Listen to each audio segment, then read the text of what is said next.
Ibi byiza ko rero dukurikiye turabona uyu muntu yabajije ese mugani iki gitera amara kuziba cyangwa gupfa, dusobanurire n'ingaruka zabyo.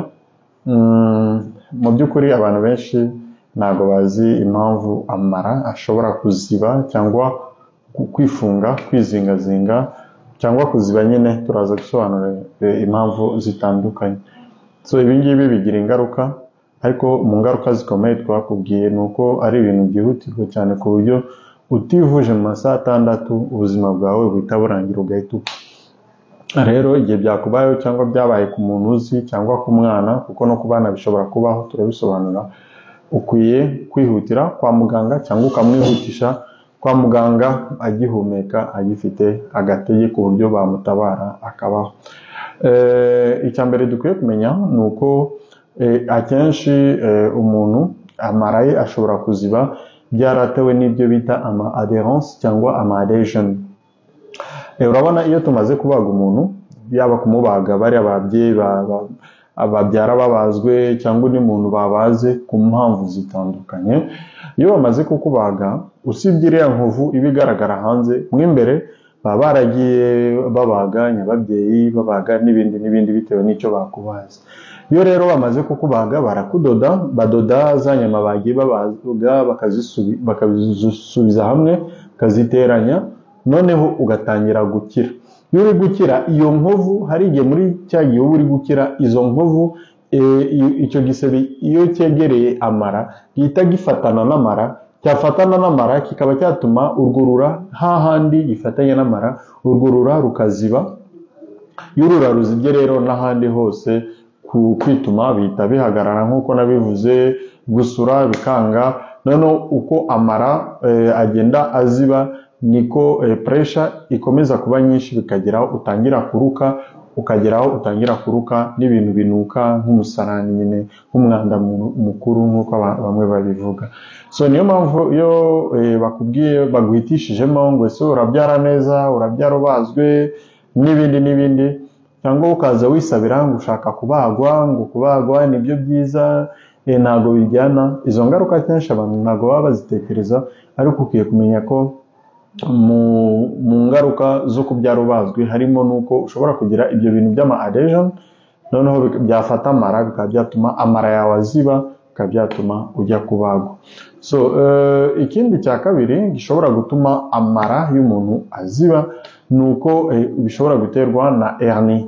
Iyo bituvuze hernie cyangwa hernia ni igihe igice kimwe cyo ku mubiri cyavuye ku mwanya wacyo kikinjira mu mwobo runaka wo ku mubiri kikajya mu wundi mwanya. Aho ngaho hernia zikunze kubaho ni ebyiri abantu bamenyereye cyane. Icya mbere ni ikiromba, akenshi bikunze kuba ku bana, ukabona umwana afite hano ikiromba cyabaye kinini cyane, umwana yarira kigahita kibyimba kikaba kinini. Mu by'ukuri abantu babyita uko bishatse, ariko mu by'ukuri ni amara aba ari kuva mu nda, aba avuye mu nda agaca mu mwenge aho ngaho ku mukondo, yaca muri uwo mwenge agasohoka hanze agatuma ikiromba kibyimba kuri. Uburyo rero bwo kukivura hariya ni ukukubaga uwo mwenge uri gucayo mwayo mara, noneho bakaba bawudoda kugira atazongera gucamo. Gusa ahangaha dusubiye kuri iki kibazo, aya mara hari igihe asohoka muri uwo mwenge ari menshi cyane cyangwa ari manini, yasohoka kugira asubireyo bikanga. Iyo byanze rero nibyo bita strangulated hernia cyangwa hernie étranglée, aho amara ahita yifungira aho ngaho, akaziba aho ngaho. Ahangaha biba bisabana ko kwa kundi nababwiye ni amasaha 6 kugira bakuvure. Iyo batakuvuye muri aho masaha 6, urwurura ruhita rwabora, bikaba ngombwa ko barubaga barukuraho, noneho bakabitangira gukora process ndende imwe bita colostomy, bakaza bakarudodera iruhande, ukajya umusarani wajya usohoka ukajya usohokera ku nda, nyine ugaca mu gishashi cyangwa mu bindi bipoche bimwe bita amapoche de colostomy.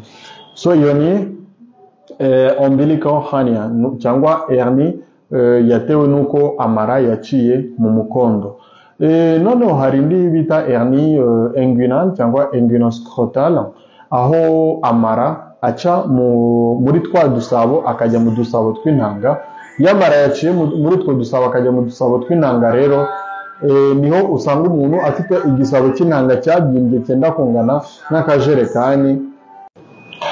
Aba bantu rero bafite hernie étranglée cyangwa hernie inguinale, aho amara yinjira muri ka gasabo k'intanga, agasabo k'intanga kakaba kanini ku buryo wasanga rungana nk'urunguru rwuzuyemo amara. Akenshi amara yinjiramo, yaza kwa muganga tukayasubiza mu nda tukayasunika n'intoki, ariko hari igihe ayo mara yinjiramo yakwinjiramo kugira azasubireho bikanga, ayo mara akaba yabora. Ahangaha bikaba byatuma urura ruziba. Usibye ibi ngibi, umuntu ashobora kuziba amara byatewe n'uko afite ibibyimba mu mara. Ushobora kugira ikibyimba bita polype mu mara yawe, nk'uko ushobora kugira ibyo bita amadiverticule de Meckel, aho mu mara yawe haba harimo utubyimba twaba twinshi bigatuma amara yawe aziba, kwituma bikanga. Ikindi gikunze kuba muri Afurika cyane cyane ni abana, umwana urwara inzoka za Ascaris. Inzoka zikaba nyinshi kubera ko umwana adafata imiti y'inzoka, bikageraho inzoka zifunga amara neza, amara akaziba, kwituma bikanga, bikaba ngombwa ko tubabaga, nabyo turababona. Ibindi bishobora gutuma amara ziba ni igihe wagire icyo bita volvulus. Volvulus bikunze kuba kurura rw'inyuma ugana aho umusarani wenda gusohokera, babita volvulus du sigmoide, aho urura ruba rumanuka noneho rugakora contour. Noneho urwo rura kubera iyo contour hari igihe rwizingazinga rukizinga ukunguku. Iyo rwizinze ukunguku rero akenshi bikunze kuba ku muntu umaze kubana, umwana wagize diare. Iyo umwana yagize diare ari guhitwa cyane, ayo mara agenda akora movement cyane. Muri uko gukora movement nibwo ashobora kwizinga akifungaho, bikaba ngombwa ko umwana bamubaga, ariko n'abantu bakuru bibabaho cyane. Hanyuma hari ikindi bita invagination intestinale. Invagination intestinale ni igihe amara ataziba, ahubwo ugasanga urura rwinjiye mu rundi. Uko urura ruba rugenda rumeze nk'inzoka, noneho ugasanga rumwe rwinjiye mu rundi ukunguku. Okay, birumvikana, rumwe rukinjira mu rundi ukunguku. Okay, ahangaha birumvikana. Iyi niyo bita invagination intestinale. Iyo rero ari invagination intestinale, akenshi ubwa mbere ntago umuntu ahita amenya ko ari amara yazibye, kuko umuntu hari igihe akomeza kwituma duke duke kugeza ubwo umuntu aratangira kwituma amaraso, noneho bigahagarara burundu. Iyo ururura rwifunzemo imbere ukunguku batarukuruye ngo barukuremo hakiri kare, mw'imbere rurabora. Iki gice cyinjiyemo imbere ukunguku kirabora, cyabora bikaba ngombwa ko bakubaga icyo gice cy'urura cyaboze bakagikuraho. Ikindi gishobora gutuma amara ziba ni igihe umuntu yamize ibintu, kumira ibiceri. Hari abantu abarwaye indwara zo mu mutwe, akarya umusatsi mwinshi. Yarya umusatsi mwinshi bikaba byatuma amara aziba. Hari n'igihe ushobora kurya ibindi. Abantu baba barwaye mu mutwe hari igihe barwara ibintu byinshi bitandukanye. Ariko ikindi gikunze kuba ku bantu bakuru rero, abakecuru n'abasaza, nibyo bita fecalome. Fecalome ni igihe umusarani wumiyemo imbere mu mara, wakumiramo ugatuma umuntu kwituma byanga neza. Ibi ngibi bikunze guterwa n'uko umuntu amaze igihe afite constipation, atituma, atanywa amazi ahagije, yinywera akayoga, atarya ibiryo birimo fibre zihagije, noneho uwo mwanda ukagera muri rwa rura runini, akumagara neza akamera nk'amabuye. Yamera nk'amabuye kugira yitume bikanga burundu.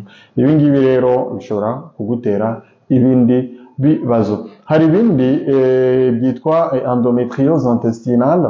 Endometriose intestinale nibaza ko nabivuze muri video bushize, aho ibice bimwe na bimwe byo imbere muri nyababyeyi bishobora kugaragara kumara, byagaragara kumara bigatuma bikabyimba, bikaba byatuma amara aziba.